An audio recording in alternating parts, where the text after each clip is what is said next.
Today, our farm visit is taking us to somewhere in Ogun State. It's actually Iboro. It's very close to Ibese, where we have Dangote Cement Factory. As you can see, this is Dangote Cement Factory. This has brought development to this particular area. It's actually a peak area where a number of people are having their daily earnings. However, that's not our focus. Our focus is to get to this particular farm where we're going to be learning from the experience of this our great customer.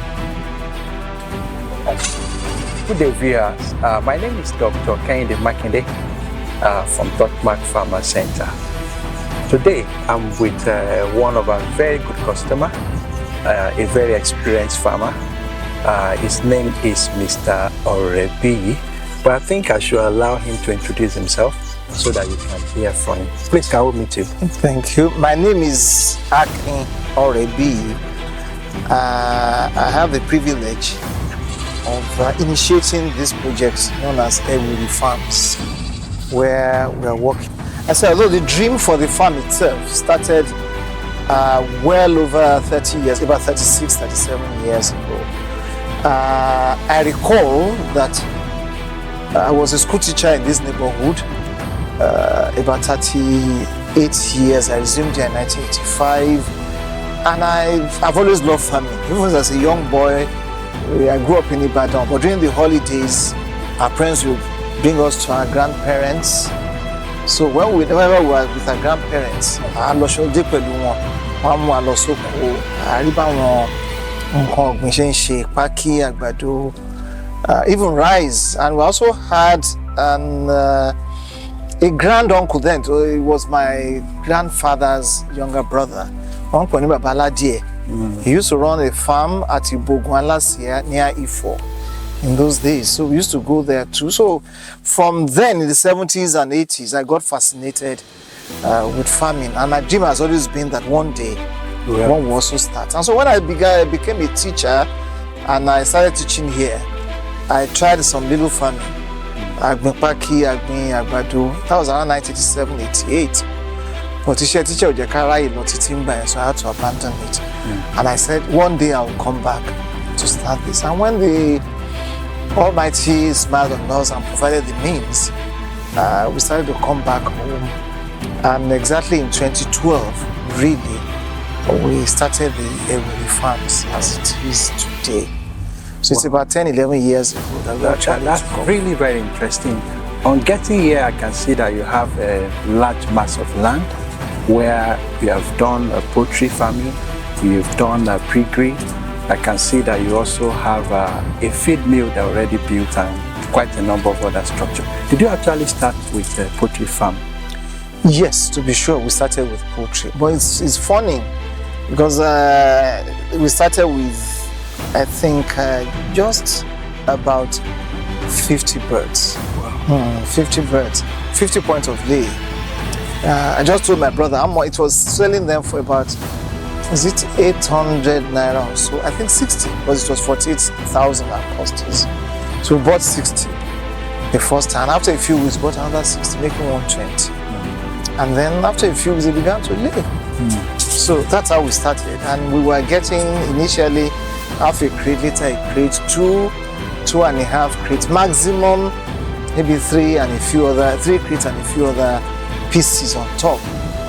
And we never thought that there was a market for it. We just said, well, we could be producing and it's going to Lagos. But somehow people in town here in Iboro got to know. And they began to come to buy 1 crate, 2 crates. And after some time, we couldn't even meet their needs. I was surprised. If we were doing 3 crates per day, in a month, that's 90 crates, a lot. I was thinking in the month, but we couldn't meet the demands. And they kept on begging and asking for more. So we had to now do a proper pen. We started with cages from my uncle here in Iboro, who also had done poultry farming before. So we just repaired his old cages and started. So we now had to buy a new set of cages. So if you buy 500, our target 500 birds. And but I be 30 3, 4, 5 crates until we got to about 10, 11, 12. With 12 crates times 30, it will give us over 300 crates, 360 in a month. And then at but after some time, we couldn't meet the man again. So about a lot to increase. So we now really thought of becoming much more serious in it. So we now paid for kgs. I think Amo Farms supplied us 6,000 bird capacity of kgs. It was not here. We had a farm one where we started. It was on 1.5 acres of land. We had 2 pens there, 2.5 pens, let's say 3 pens. So everything could take 6,000 birds. So we started. And even then, when we started, we were doing, by the time we started 40, 50, 60 crates, 100 crates. Later, we got to about 140, 150. I think around that time, 160 or 170 was the maximum. Because we did up to 80%, 85%. We got to 90 at the time. And we were doing well. And initially then, we didn't have a market. So we now had to put them in a van, and we had to ask somebody to take them to Dangote Cement, which is like the biggest city around there, not too far, 20 minutes drive. And we're able to begin to sell. The first time we went there, we sold 40 crates. There's a market here. And then we began to go around. And before we knew it, even the 140, 150 crates per day were not enough. That's very interesting. So what is the maximum crate of eggs you have ever produced per day? Here, because we now moved to farm 2, we now built new pens down there.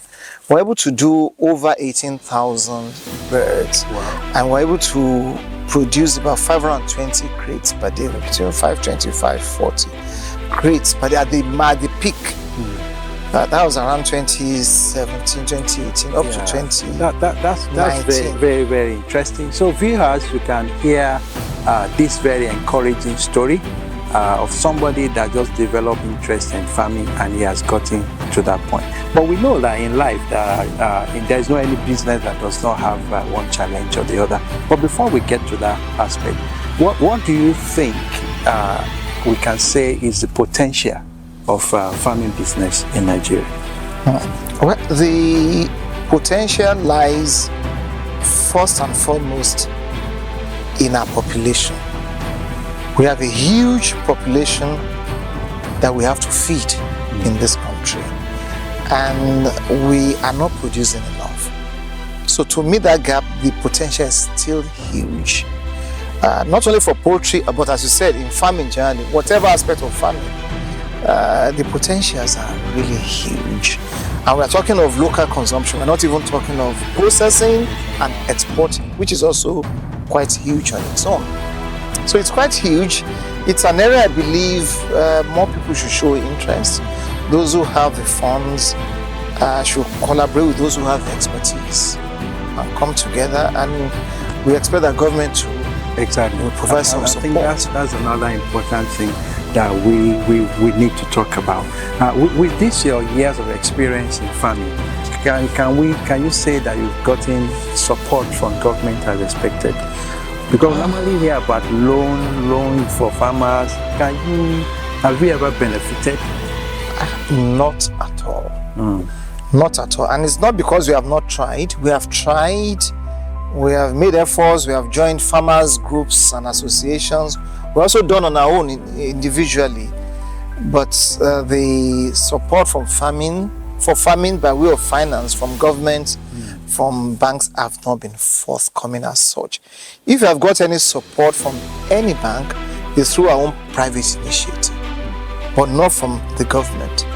Some banks, to be sure, they do support farmers on a moderate scale. And to that extent, yes, we've got some support here and there. But banks need to do more. The government even has to do a lot more. Because food security is key. Exactly. It's only when people are well fed that can be sure of peace and also progress in other areas in society. I can see a large mass of land that is yet to be cultivated, and yet we see quite a number of young ones It's either they're riding bicycle or they are sitting under the tree, taking alcohol or taking hard drugs.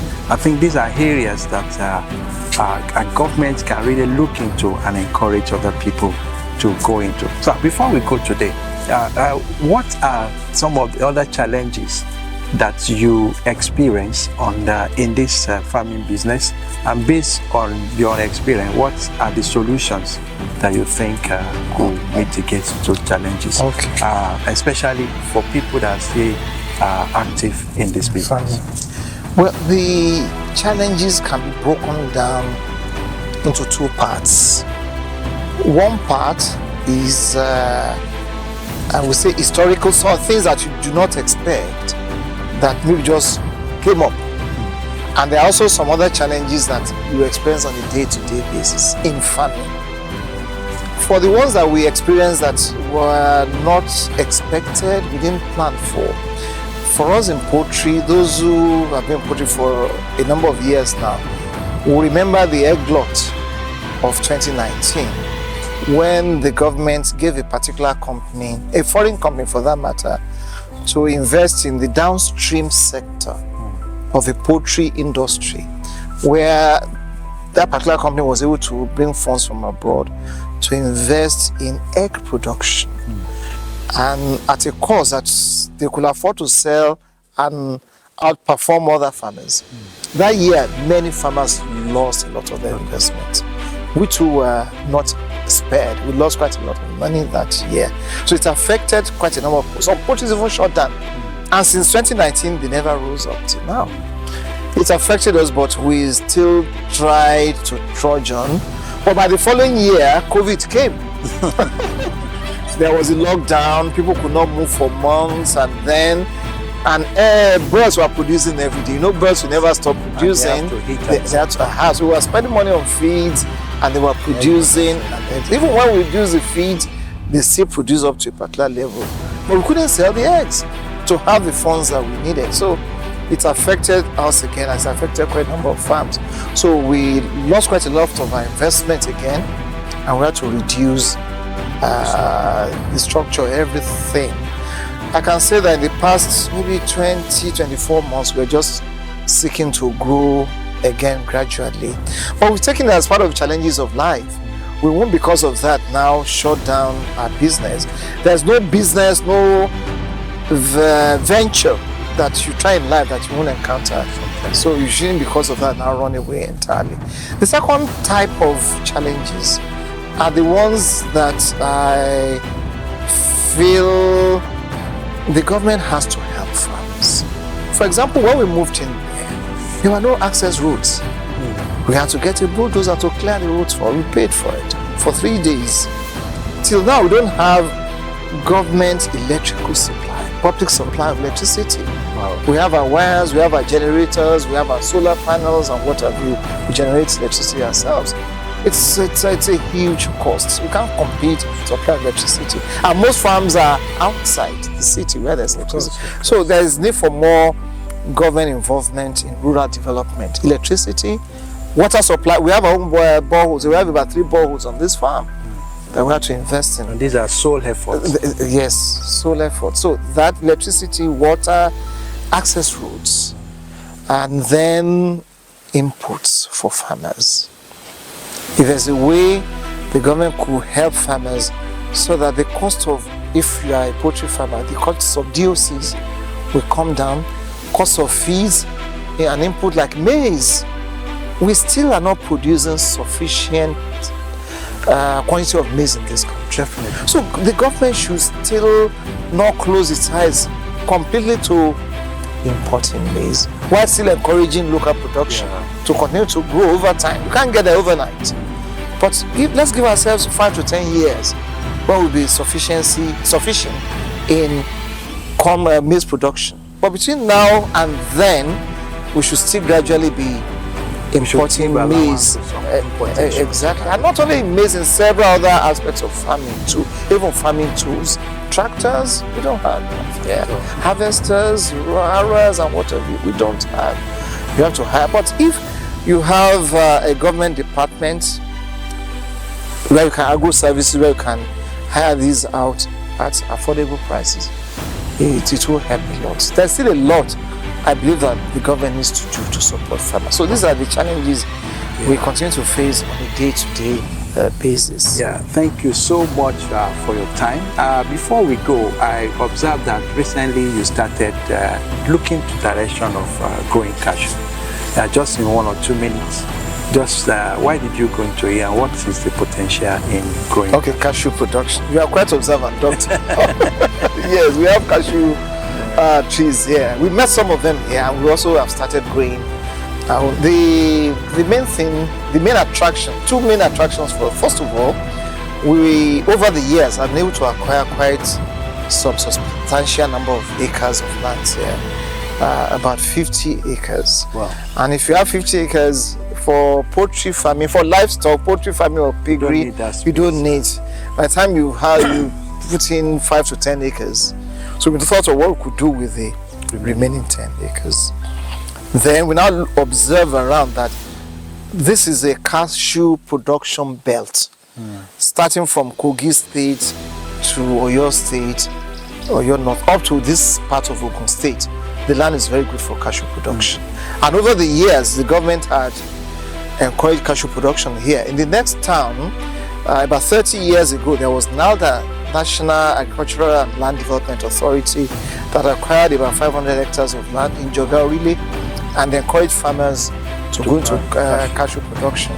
So that also impacted on our own place here at Iboro and many other towns and villages around here. So you have many farmers here who produce cashew every year, and we also have the markets. There's always in demand at its season to buy whatever number of cashew nuts you have, whatever number of tons. So that's why we also thought, let's join the fray, let's begin to produce cashew. And then, being a cash crop, the attraction mainly for cash crop is that once they grow to a state that they begin to fruit, the amount of money, the amount of effort you put in every year, it begins to reduce. And therefore, you begin to now reap your investment over there. And when you are getting older as a farmer, when you don't have sufficient energy again, or you don't have enough hands, enough personnel, you can then rely more on whatever you get from your cash crop production, which cashew is one of them.